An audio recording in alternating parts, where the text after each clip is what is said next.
Hello there, this is Clone Brother Reviews, and in today's video I'm going to be showing you how you can make my attempt at a Purist Custom LEGO Young Leia. This is just made out of the parts I have in my collection, so there's definitely better parts out there, but without any further ado, let's get into this. The legs for this minifigure come from a LEGO Minecraft villager. The torso comes from a LEGO Endor Commando.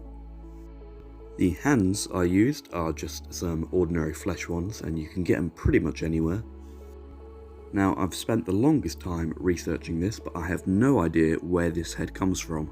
But if you know, it'd be really helpful if you could comment that, then I'll pin that comment so everyone can see what head it is.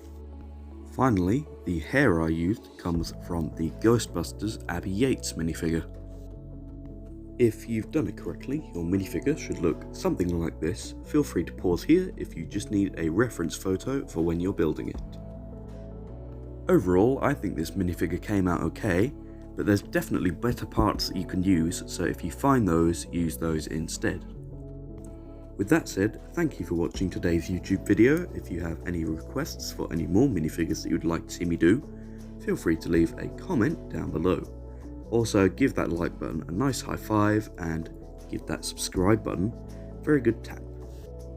If you would like to see any more Purist Custom LEGO minifigures, feel free to click on the playlist which should be in front of you now.